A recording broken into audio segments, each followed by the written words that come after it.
देखिए, first part में हमने भृगु ऋषि के कर्स के बारे में जाना था। भृगु ऋषि का वो जो कर्स था, मैंने उसमें टेक्निक आपको सूर्य और शुक्र को लेके बताई थी। और उसमें मैंने आपको भृगु ऋषि का जो वंशावली है उसके बारे में बताया था, और ये बताया था कि ऋषि जो भृगु है वो ब्रह्मा जी के मानस पुत्र हैं।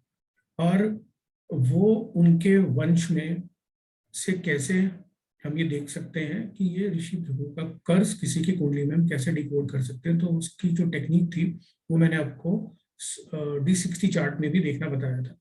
और उस पर्टिकुलर कॉम्बिनेशन में मैंने ये बताया था कि अगर शुक्र और सूर्य कालपुरुष कुंडली में कहाँ पर बैठे हों तो वो कर्स हमें लग सकता है या जातक को लग सकता है।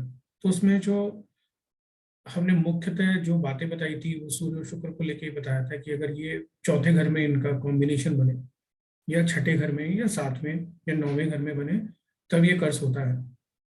अगर उस कर्स को आप अरुत लगन से देखेंगे तो भी आपको ये कर्स दिखाई देगा। और आपको एक बात और बताता हूँ कि आप चंद्र लगन से भी देख सकते हैं इस कर्स को, अगर आपको देखना है तो। देखिए, ऋषि अगस्त्य ने जैसे अगस्त्य नाड़ी की के बारे में लिखा साउथ में आके, ऐसे ही ऋषि भृगु ने भृगु संहिता के बारे में लिखा। तो इन दोनों ऋषियों का बहुत योगदान है हमारे ज्योतिष शास्त्र में। तो भृगु संहिता का इनका पूरा श्रेय जाता है। और अगर हम बात करें कि कौन सी ऐसी पौराणिक कथा है कौन से ऐसे कॉम्बिनेशन है आप कैसे कंबाइन करें, तो उसी टेक्निक को हम आगे बढ़ाते हैं आज। और इसका जो पार्ट 2 में हम इसको ये डिस्कस करते हैं कि आखिर इस कर्ज को हम कैसे और फर्दर डिकोड कर सकते हैं और वो कहानी क्या है। देखिए, उस फर्स्ट पार्ट में मैंने बताया था कि जब ऋषि भृगु ये देखना चाहते हैं कि सृष्टि में ब्रह्मा विष्णु महेश में सबसे ज्यादा शक्तिशाली कौन से भगवान है, तो वो उसको पता करने के लिए वो हर लोक में गए थे। और वहां पर उन्होंने भगवान विष्णु के वक्ष स्थल पर लात मारी थी। अब इस कहानी का कैसे हम इसको डिकोड करें और कैसे इसका कर्स निकालें। देखिए, कर्स को निकालने की बहुत सारी टेक्निक्स हैं और इसके बहुत सारे मतलब भी हैं। मैंने सिर्फ आपको एक टेक्निक और उसका उसका इंटरप्रिटेशन मैंने उसको आपको जो है एक तरीके से देखना बताया। अब इस कहानी का ये जो जुड़ाव है ये यहाँ पे कैसे होता है। देखिए, एक समय की बात है जब देवासुर संग्राम हो रहा होता है।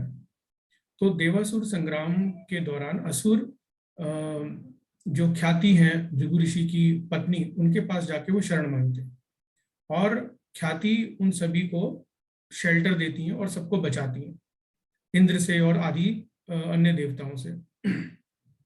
तो इंद्र बोलते हैं कि आप जो है असुरों का साथ दे रहे हैं, अधर्म का साथ दे रहे हैं, जो कि नीति पूर्व ठीक नहीं है और ये गलत है। और वो उनको रिक्वेस्ट करते हैं कि आप इनको सबको छोड़ दें। मगर ख्याति बोलती हैं कि क्योंकि ये सब मेरी शरण में आए हैं तो कहीं ना कहीं धर्म अनुसार मैं भी इनको नहीं छोड़ सकती।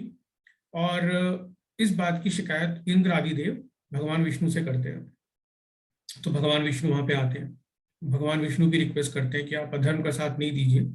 और बहुत उस कॉन्वर्सेशन के बाद भी जब माँ ख्याति को समझ में नहीं आता ये बात, तो विष्णु जी उन उनकी हत्या कर देते हैं अपने सुदर्शन चक्र से।